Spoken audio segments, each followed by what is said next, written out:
Борче Костовски, тренерот на Дејан Георгиевски, кој што е дел од екипата која што се закити со среброто на Олимписките игри во Токио. Наградата за животно дело 8 септември во вистински раце.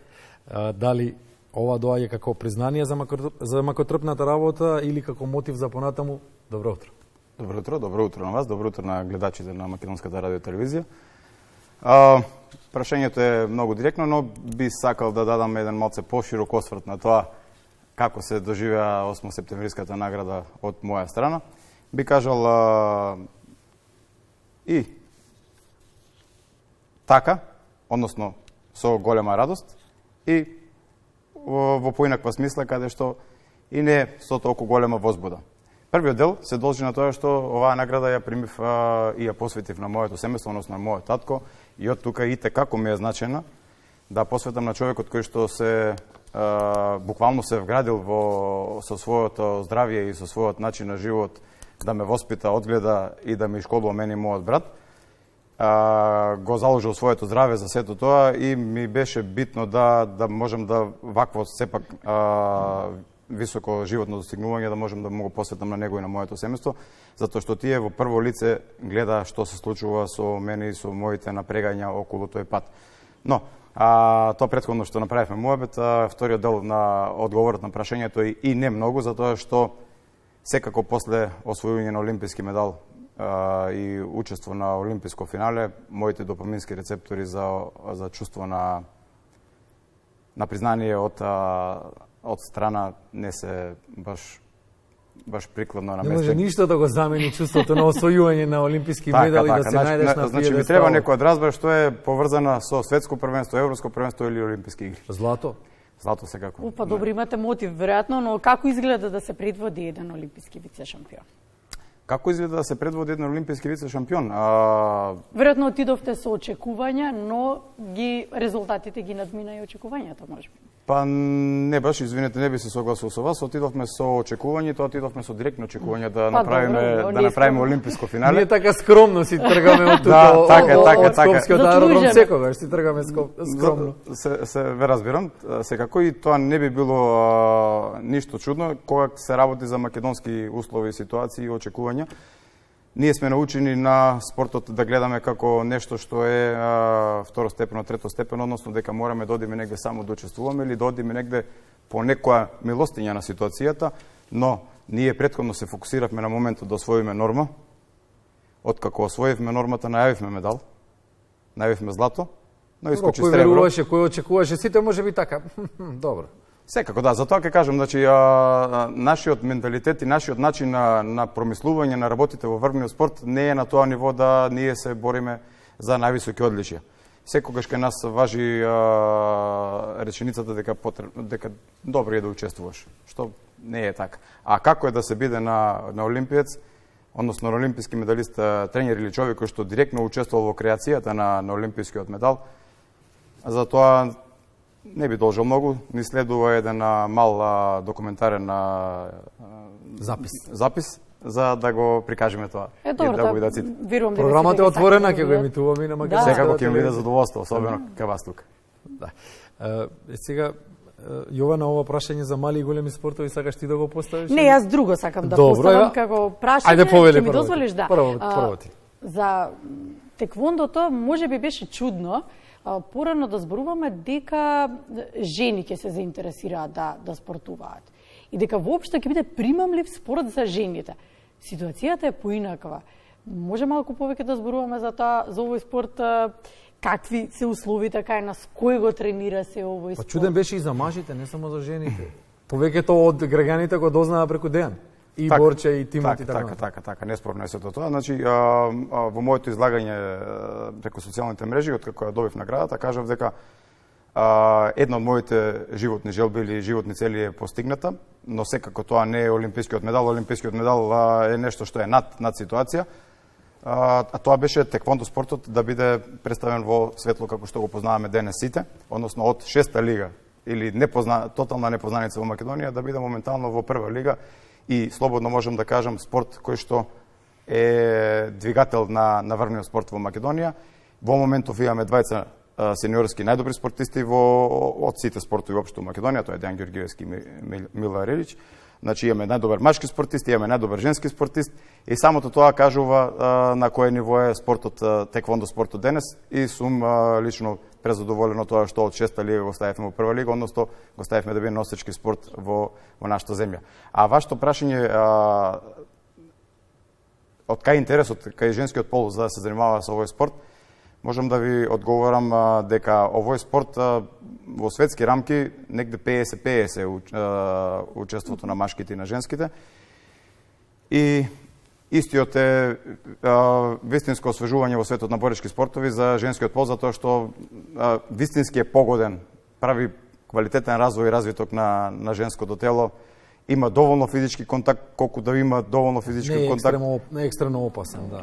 Не е екстремно опасен во смисла да биде како некои други спортови што не се олимписки или во тој правец, да кажем, но влече многу големи бенефити и за женскиот и за машкиот пол, особено за женскиот пол.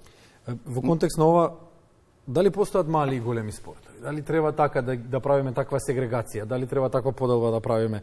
Какво е значењето на овој медал за Македонија, односно како треба да биде, како треба народот да го прими ова? Дали не инспирира досега од освојувањето на медал до доаѓањето во студиото?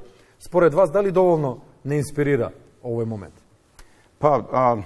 Спортовите да се делат на мали и на големи можда и оправдано по популарноста и по опсегот кој што го зафаќаат, но како една земја како што сме ние Македонија со една популација која што е таква каква што е, на број на жители, секако ние немаме таков луксус да ги делиме спортовите на мали и на големи, односно треба да ги делиме на спортовите на тие што имаат успех и на тие што немаат успех, односно тие што не запишуваат на светската мапа во врвен спорт и тие што немаат таква можност.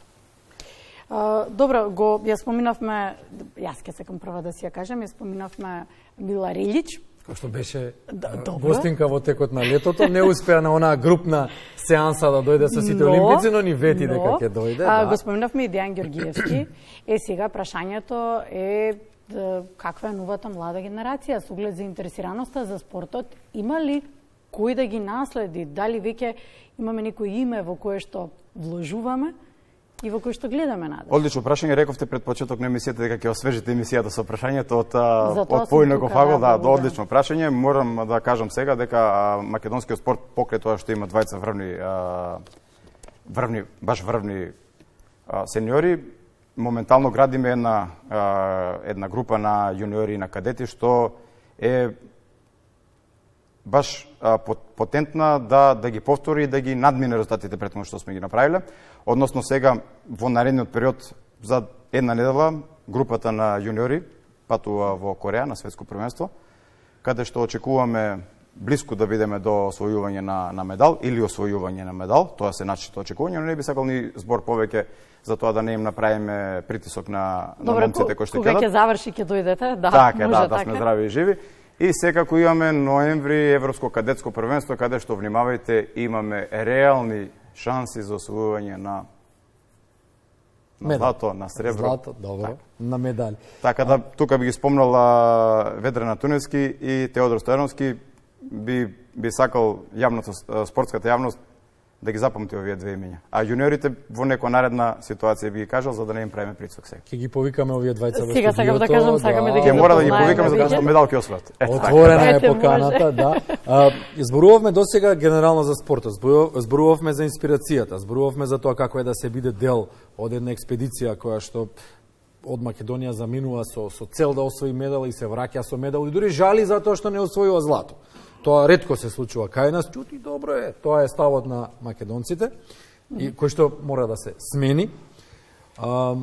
Какво и колкаво е влијанието на тренерот во теквондото? Со оглед на тоа што директно на резултатот, со оглед на тоа што зборуваме за индивидуален спорт. Да, советите се тука, да, тренизите се тука, животот поминат заедно со спортистот е тука, меѓутоа на теренот, на тартанот, на татамите и така натаму, спортистот практично решава што ќе се случува. Какво е тука влијанието во теквондото? Колку може тренерот да влие? Така, секако е спортистот е тој што ќе избори финалната ситуација, но тренерот е тој што ја поставува ситуацијата, односно ја поставува мрежата низ која што треба да се движи спортистот. од легнување, исхрана до се што може да се замисли, значи во најмал детал се оди за да се за спортистот да има само еден лагоден пат, во наводници лагоден пат се разбира тој пат исполнет со борби, со повреди, со порази на личен план, со победи кои што може да бидат некогаш и поопасни од поразите. Задачата на тренерот можам да ви објаснам во еден пример, ако ми дозволите. Правено е едно психолошко испитување, кај дечиња кои што не може да додат, може да лазат само, пуштени се ни са пластифицирана подлога, одоздоле е тапацирана истата, и они движат, се до моментот каде што ќе престанат да гледаат дека одоздоле имат тапацир, односно гледаат дека нема ништо одоздоле под подлогата, и тука се јавува чувството на страв, и тие се замрзнуваат. Во моментот кога ќе се појави нивната мајка, од другата страна, тие продолжуваат да движат и стравот го надминуваат. Едноставно не може да поминат преку препреката, иако се појави нивната мајка, но тие немаат конекција со нејзе. Така, делот на тренерот во боречките спортови, односно во теквондо конкретно ќе кажам, е сигнификантна, голема и е, би рекол, тоа е тоа. Значи, тој ги поставува работите. А може директно да прашам нешто? Сакам. Но спортистот ги зборува. Да, сакам да го видам тој документарец кој што го подготвувате, зошто од причини што и кога зборувавме со олимпиците вратени од олимписките игри, кога зборувавме што било најважно во текот на надпреварувањето, било најважна психолошката поддршка. И свативме колку е важна за еден спортист и веројатно вашите разговори кои што сте ги имале со Дејан биле успешни, потекот бил тука и поддршката била значајна и затоа велам сакам да го видам документарецот, да видам како изгледало тоа, но кога го гледате Дејан на татамите, кои се вашите соништа? Што ви се врти низ главата пред финалето, вечерта? Од една страна треба да бидете тука збориме за него, за олимпиското финале. За олимпиското финале беше уживање на сите чувства. Значи тоа беше нешто над нешто што сум осетил до сега во тој дел социјален спортски дел. Ако можам да кажам нешто што ми е позначено, тоа е секако раѓањето на мојот син. Значи, но тоа не може да се спореди со тоа, нели? Тоа е различна ситуација. Но финалето е нешто, до финалето е борбата голема. Финалето е веќе чисто уживање. Тука веќе ужива се, слухот, видот, осеќаш некоја внатрешна хармонија. Значи, тоа е некое чувство кое што не можам да го опишам со зборови, тоа е некоја екстаза на емоции која што те носи од една ситуација од друга ситуација, но цело време си во фаза на пријатност. 12 на минути траеше разговорот. Благодариме. Според планот, да, благодарам. Само да прашаме распоредот на надпревари сега што ќе следи? Распоредот на надпревари јуниорско светско првенство имаме сега во Кореја, па имаме европско кадетско во Албанија, па имаме гранд при за сениорите и за на крај би побарал дозвол од вас 2 минути, 3 минути да го испромовирам новиот момент што ќе го имаме како теквондо спорт во Македонија. Конечно имаме, фала на господ нормална влада се заинтересира за тоа што имаме ние како потенцијал. Ќе се прави олимписки теквондо центар во Бутел во вредност од 2 милиони евра. И се надевам дека тоа ќе биде појдомна точка за освојување на нови позиции во светот. Да снимиме, да видиме кога ќе заврши. И во текот на градбата ќе ве следиме. И договоривме многу гостувања. Така, многу гостувања договоривме и за нареден период. Запишеме сите за благодариме Борче Костовски, освојувач на наградата за животно дело 8 септември, која што доаѓа како признание за макотрпната работа и освојување на среброто заедно со Дејан Георгиевски на Олимписките игри во Токио.